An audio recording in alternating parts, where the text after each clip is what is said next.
On December 29th, 2016, Millcreek became Utah's newest city. The shine on the momentous occasion lasted for just a few fleeting moments before the staggering reality kicked in about all the work that needed to be done to get the city up and running.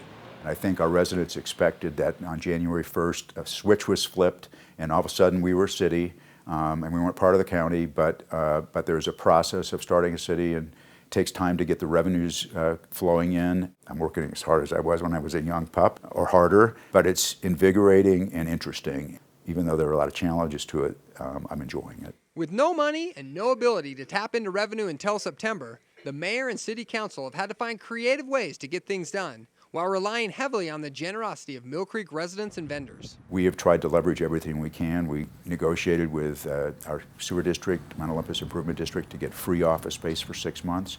We have had a number of people that are providing services to us agree to forego payment until we actually have money. Our city attorney, our planning consultant, our accounting manager are all working on the premise that we will pay them when we get money. So it's been terrific that we've had people willing to help us like that. The entire Millcreek community is rallied around helping contribute to the newly formed city. Millcreek is a very engaging community where the residents and citizens are very involved and come to meetings and express their opinions, and I think we work to get solutions that work for everybody. So sense of community, volunteerism, those are the main things that make Millcreek different. While Millcreek still has a ways to go to become fully established, Mayor Silvestrini and the city council members have learned many valuable lessons. The best advice that I would give to somebody in this position is patience. Don't rush into decisions.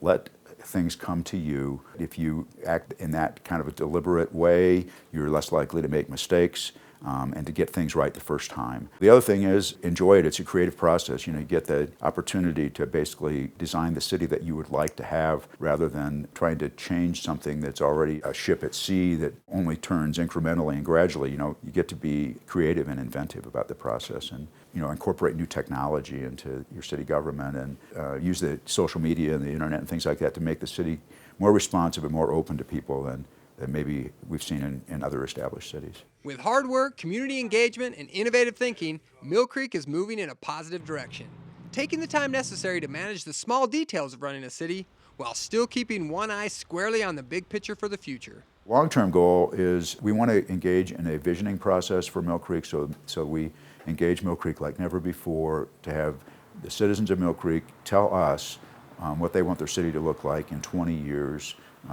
or 30 years. So our idea is to move around the city in street fairs and at our Venture Outdoors movie nights, as well as regular planning commission and city council meetings and open houses, to have the residents of Millcreek and come and tell us, what do you like about Millcreek? What do we want to make sure we save? What would you like to see improved?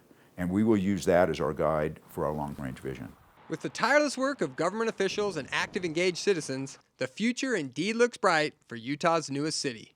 From Millcreek, I'm Matt George for the Utah League of Cities and Towns.